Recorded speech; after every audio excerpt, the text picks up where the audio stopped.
예수님께서 세상에 오신 성탄절을 앞두고 예수님을 기다리는 대림절 절기를 우리가 보내고 있습니다. 예수님께서 세상에 오신 사건은 참 놀랍고 신비한 일입니다. 눈에 보이지 않는 하나님께서 사람의 몸으로 세상에 오셨다라고 하는 것은 사실 우리가 이해하기가 쉽지 않은 사건입니다.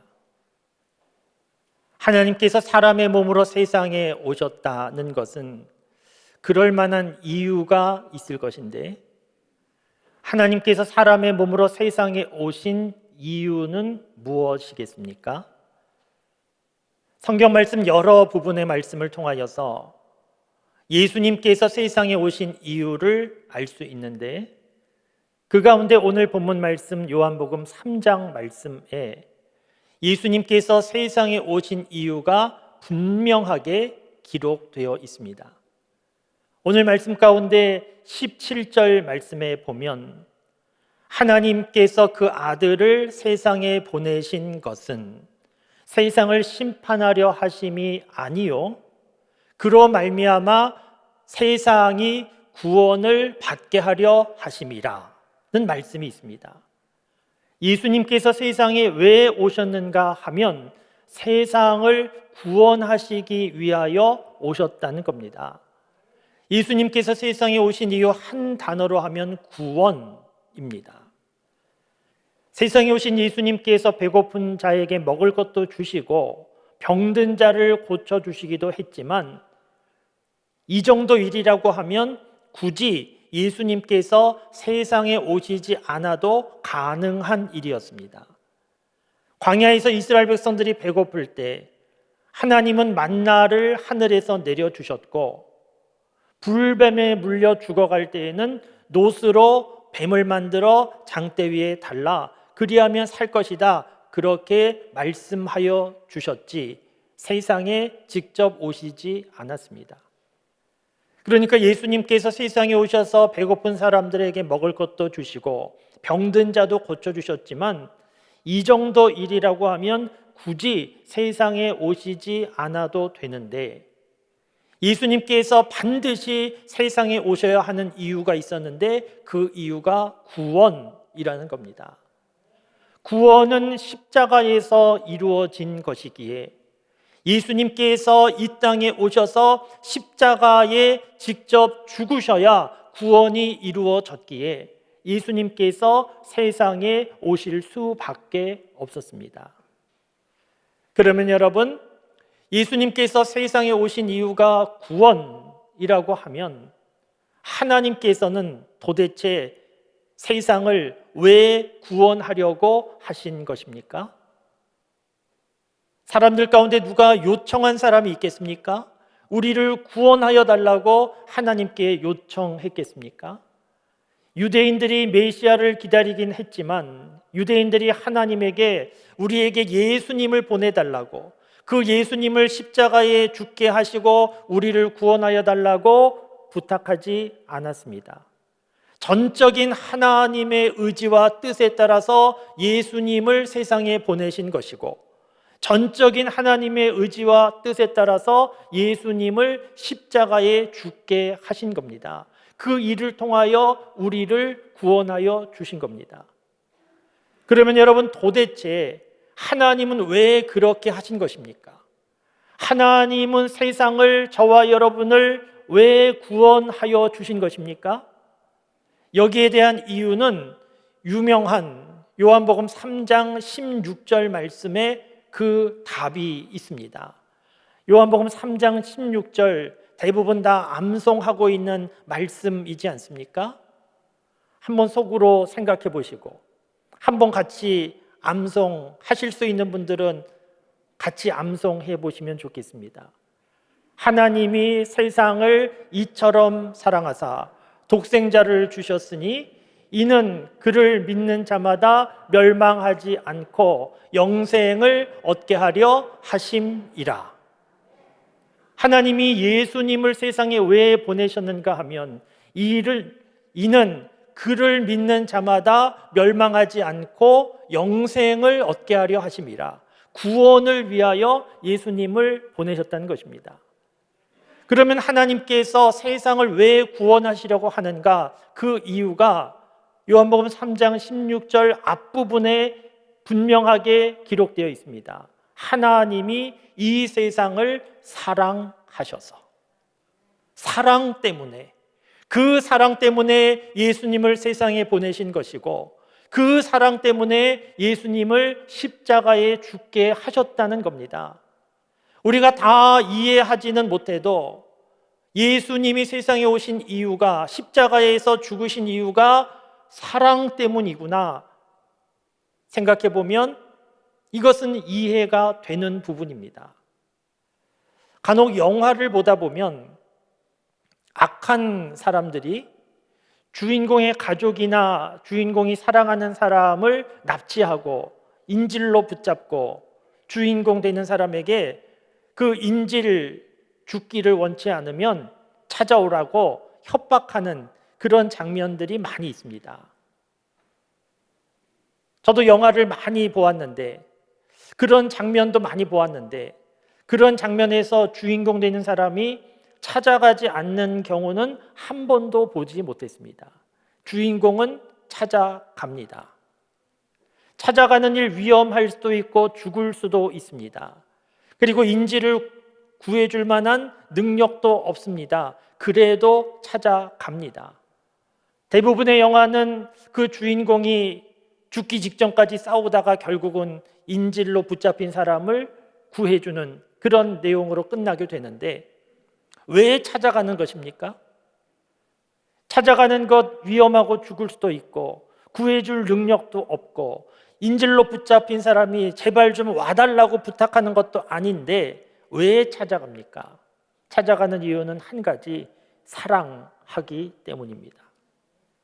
간혹 건물이 붕괴되는 현장에서 혹은 불이 난 현장에서 누군가 물에 빠진 그런 현장에서 부모된 사람이 자녀를 살리고 대신 죽는 이러한 일들이 종종 있고 보도되곤 합니다.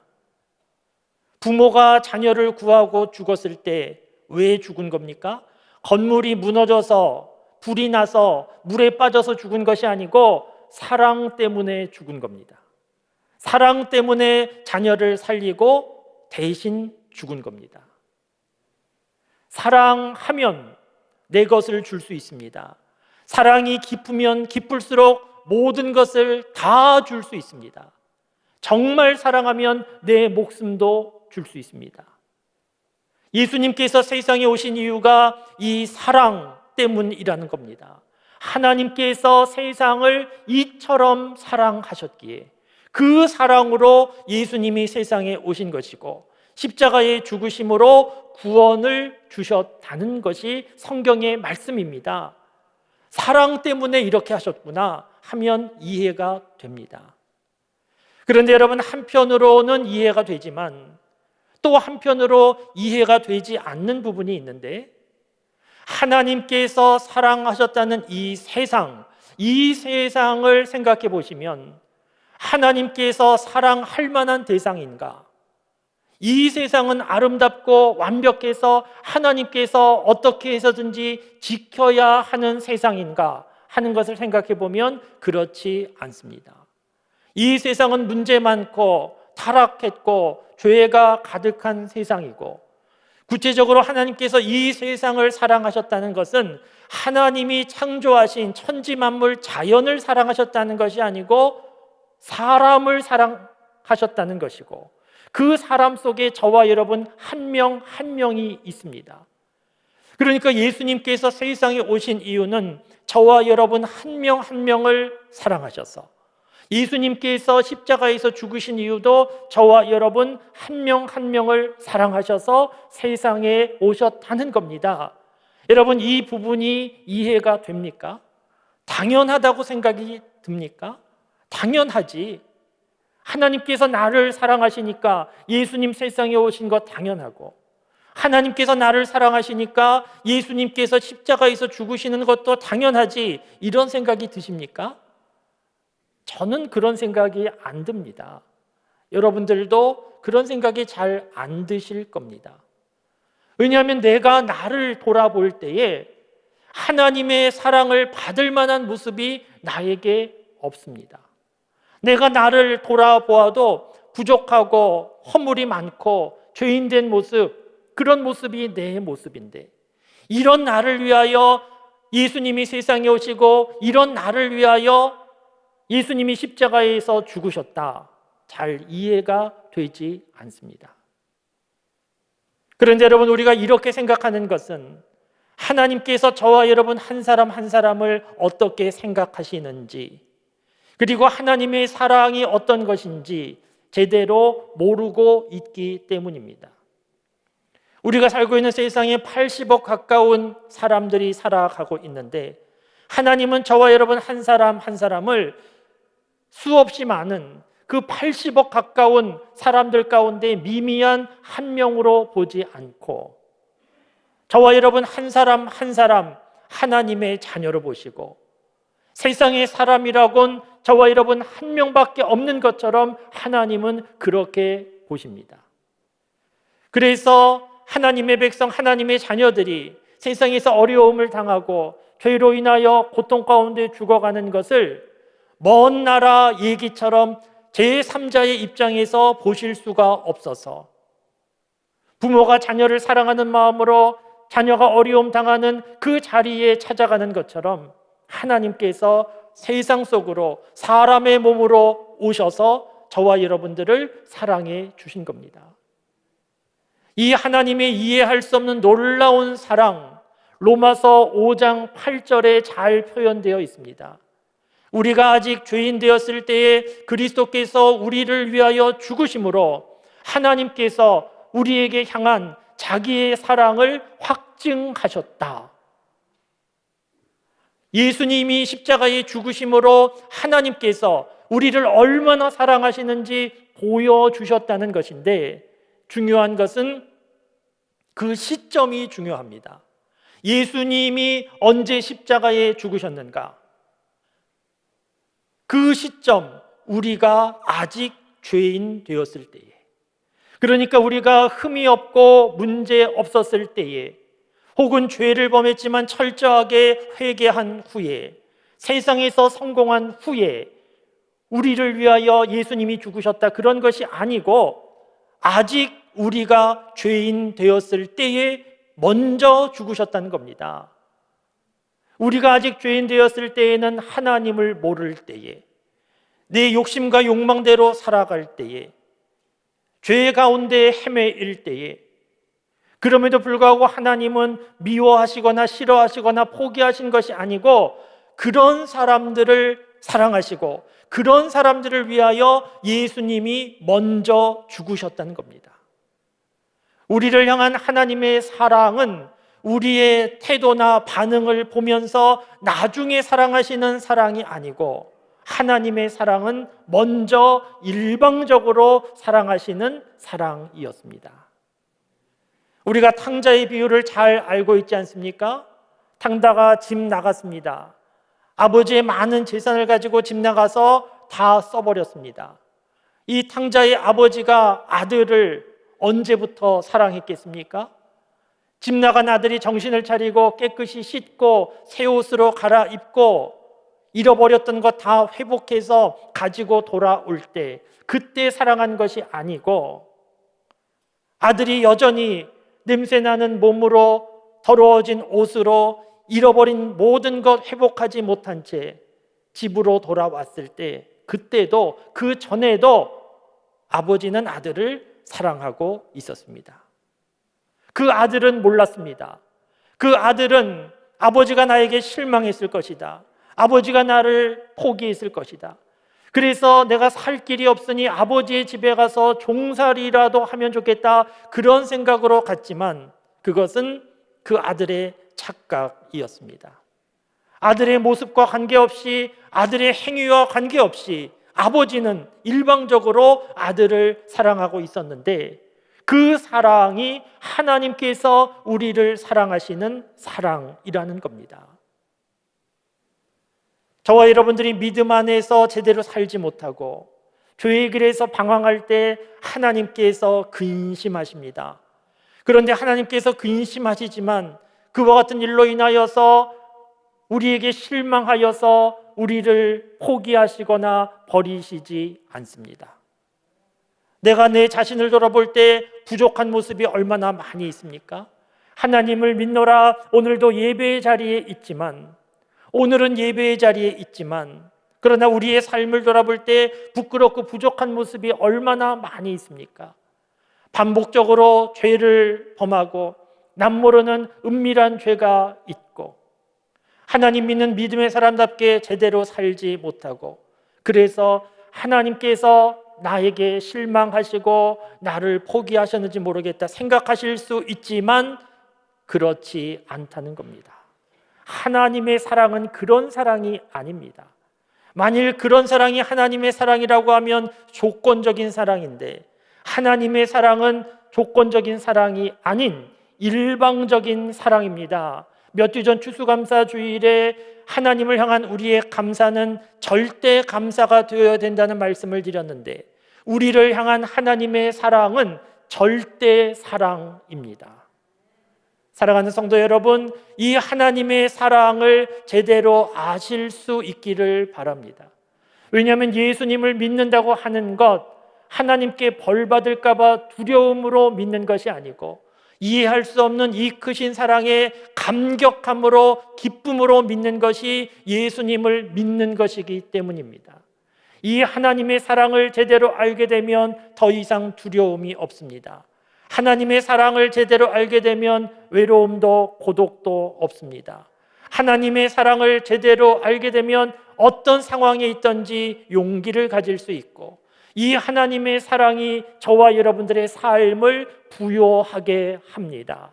이 하나님의 사랑을 제대로 아실 수 있기를 바랍니다. 성경 말씀 기록을 통하여 말씀에 기록된 대로 하나님의 사랑은 이런 것이구나, 예수님께서 그 사랑 때문에 오신 것이구나, 그 사랑 때문에 십자가에서 죽으신 것이구나, 제대로 아실 수 있기를 바랍니다. 그래도 잘 이해가 안 되고 믿어지지 않는다고 하면 오늘 예배가 참 중요합니다. 오늘 성찬 예식을 행합니다. 예수님께서 제자들과 마지막 식사를 나누실 때 식탁 위에 있던 빵과 포도주를 제자들에게 주시면서 너희를 위한 내 몸이고 내 피라 말씀하시고 이것을 행하여 나를 기념하라 말씀하셨습니다. 나를 기념하라 말씀하신 것은 나의 추도식을 해달라 이런 말씀이 아니고 나를 기억하라는 것인데, 무엇을 기억하는가 하면 예수님의 십자가를 기억하라는 겁니다. 성찬식을 행하면서 예수님의 십자가를 기억하라, 예수님께서 주신 말씀인데, 그 십자가를 기억한다는 것은 예수님이 얼마나 아프셨을까 그 고난을 기억하는 것이 아니고 십자가에 달리신 이유, 그 사랑을 기억하라는 것입니다. 성찬식을 행할 때마다 하나님이 나를 이렇게 사랑하셨구나 하는 것을 기억하라는 것입니다. 오늘 성찬 예식을 행할 때에 하나님이 세상을 이처럼 사랑하사 독생자를 주셨다는 말씀이 믿어질 수 있기를 바랍니다. 오늘 성찬식을 행할 때에 내가 너를 이만큼 사랑한다는 하나님의 말씀을 들을 수 있는 그런 은혜가 있기를 바랍니다. 저와 여러분도 성찬 예식에 참여하면서 나도 주님을 사랑합니다, 그렇게 고백할 수 있기를 바랍니다. 그 마음이 예수님을 기다리는 사람의 마음이고 나도 주님을 사랑합니다, 그렇게 예수님을 기다리는 사람이 예수님을 만날 수 있게 되기 때문입니다. 하나님께서 나를 이만큼 사랑하셨다, 그 사랑을 제대로 알고 감격하고 나도 주님을 사랑합니다, 그렇게 고백하며 살아가는 저와 여러분들의 삶이 다 되실 수 있기를 주님의 이름으로 축원합니다.